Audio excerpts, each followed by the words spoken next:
Hoje nós vamos fazer a pé. Trouxe essa semana de Kisa, za fumo wa chelo zilana, ziwe nile sasa pia ndo Jésus. Tawala makutano haya Bwana. Bariki kanisa mzima wa Dieu. Baba mwaga damu yako juu yetu Jésus. Wapendwa kwa kupata muda kuja kuabudu, Baba wafunike pia pamoja nasi katika jina la Yesu Kristo. Amen. Amen, amen, amen. Tukibakia tu kunaimba tu Psalm 150. Daudi anasema amina, tukimwimbia imbia tu.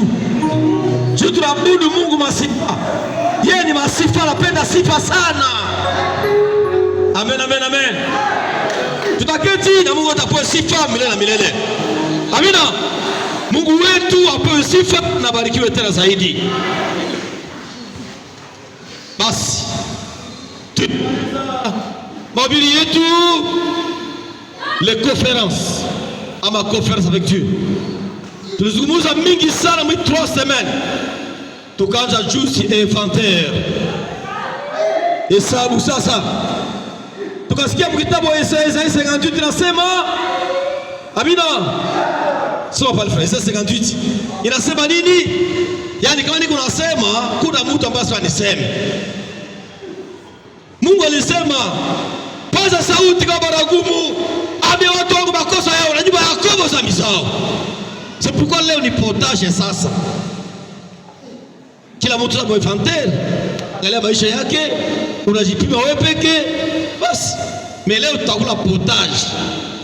Malaki potage ile potage yuko hapa cha na juisi yake ya kwamba upenda imetoweka. Amani yote vishatoka, kifera kiko tena. Unapata courage, unafunga ndugu yako, unapata furaha, unakuwa tayari kumchigizia, hata unapata courage ya kumusema. Yani upendo iko tena. Shuka mnapenda ndugu yako, utamsengenya hata liba friend. Tupate kwanza autorisation de parler.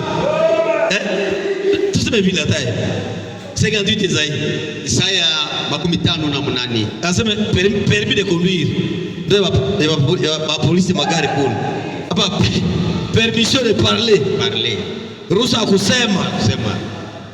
Piga kelele yako. Usiache.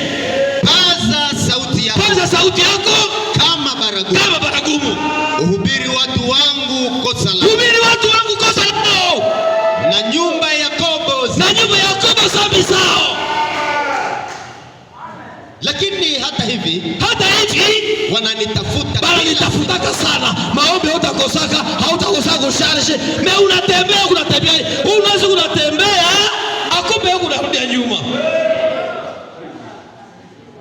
Unapenda maombi sana, unapenda makutano sana, sinyo utachanga sinyo. Baki tu Sera Christ. Unaenda hivi huko mteatre. Lakini hata hivi tutaona kama huko mteatre.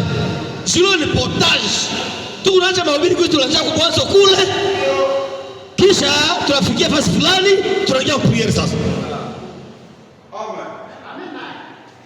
Lakini hata hivi wananitafuta kila siku. Na wanafurahi kujua njia zangu. Wanafurahi kuna upako kabisa leo kanisa upako. Kama vile taifa